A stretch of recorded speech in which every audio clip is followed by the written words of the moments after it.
हम इस वक्त बांद्रा बैंडस्टैंड पे मन्नत बंगले के ठीक सामने मौजूद हैं और ये मन्नत बंगला बॉलीवुड के स्टार शाहरुख खान का है। इसी घर में शाहरुख खान वर्ष 2001 से रह रहे हैं। ये जो बंगला है इसका पहले नाम विनय विला हुआ करता था, एक हेरिटेज प्रॉपर्टी थी और इस हेरिटेज प्रॉपर्टी को शाहरुख खान ने 99 में खरीदा था। 2000 और 2001 तक इसमें रेनोवेशन हुआ और उसके बाद इस बंगले में, इस हेरिटेज प्रॉपर्टी में शाहरुख खान रहने के लिए चले आए। तब से ये जो मन्नत बंगला है बैंड स्टैंड एक लैंडमार्क बन चुका है और यहाँ पर बड़ी संख्या में जो सैलानी हैं, टूरिस्ट हैं, शाहरुख खान के जो फैंस हैं वो आते हैं और ईद में, शाहरुख खान के जन्मदिन पर और अलग अलग समय में यहाँ पर फोटो खिंचाते हैं। वैसे तो यहाँ पर 24 घंटे में तकरीबन 17 से 18 घंटे लोग यहाँ पर आते हैं, टूरिस्ट बसें आती हैं। लेकिन अब ये बंगला एक बार फिर विवादों में आ गया है। इसको लेकर नेशनल ग्रीन ट्रिब्यूनल एनजीटी में एक शिकायत दर्ज की गई है, बॉम्बे हाईकोर्ट में एक शिकायत दर्ज की गई है कि ये जो निर्माण चल रहा है शाहरुख खान के इस हेरिटेज बंगले के पीछे, ये एक 6 से 8 मंजिला इमारत बनाई जा रही है। हालांकि ये इमारत पहले भी यहाँ पर बनी थी जिसको दोबारा रिनोवेट किया जा रहा है, रिकंस्ट्रक्ट किया जा रहा है और पूरी तरह से इंजीनियरिंग वर्क्स इसमें किया जा रहा है। इसका पूरा कॉन्ट्रैक्ट एक ठेकेदार को दिया गया है। मुद्दा यह है कि जब ये हेरिटेज प्रॉपर्टी है और ये सीआरजेड के नियमों के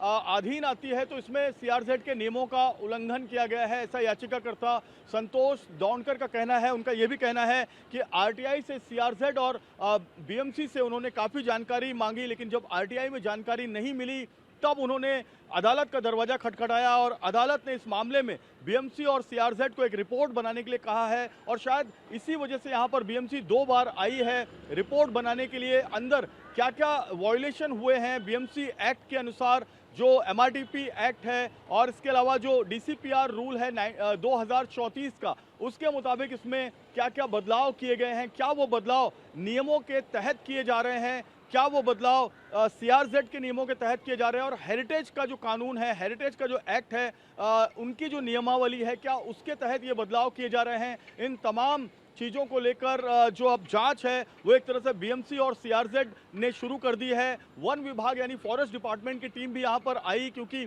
ये उनके अधीन भी आता है। तो जमीन भले बंगले के साथ शाहरुख खान ने खरीद ली हो, उनका मालिकाना हक हो, लेकिन सामने समुंदर है, मैं आपको दिखाना चाहूँगा। ये समुंदर में ऊंची ऊंची जो लहरें उठ रही हैं, यहाँ से महज 50 से 60 मीटर की दूरी पर या 100 मीटर की दूरी पर हम कह सकते हैं शाहरुख खान का ये मन्नत बंगला है और ये 100 मीटर की दूरी पर ये जो बंगला है इसीलिए ये कोस्टल रेगुलेशन जोन के तहत आता है, सीआरजेड के तहत आता है। तो इसमें कितनी अनियमितताएं की गई हैं ये सवाल पूछा है संतोष दौंडकर जो आरटीआई एक्टिविस्ट हैं और अदालत ने इसमें एक रिपोर्ट फाइल करने के लिए कहा है। इस रिपोर्ट पर बीएमसी और सीआरजेड के अधिकारी जो है लग गए हैं, रिपोर्ट बनाने में जुट गए हैं। बड़ी बात यह है कि शाहरुख खान, गौरी खान, सुहाना और आर्यन इस बंगले में नहीं रहते हैं। इन्होंने वासु भगनानी के पूजा कासा जो पाली हिल में उनकी इमारत है उसे लीज पर लिया हुआ है।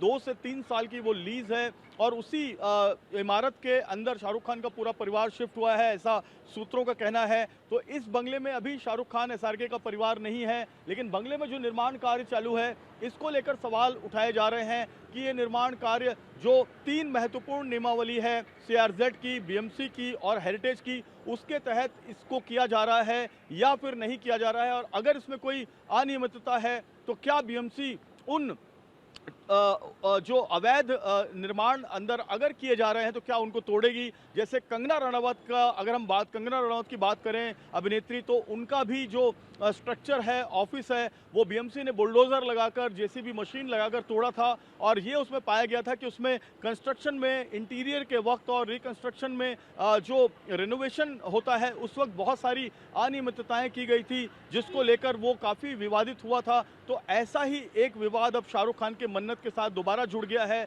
और इसको लेकर जो जांच है वो शुरू हो गई है। कैमरामैन साईं दत्त के साथ जयप्रकाश सिंह, टीवी 9 भारतवर्ष, मुंबई।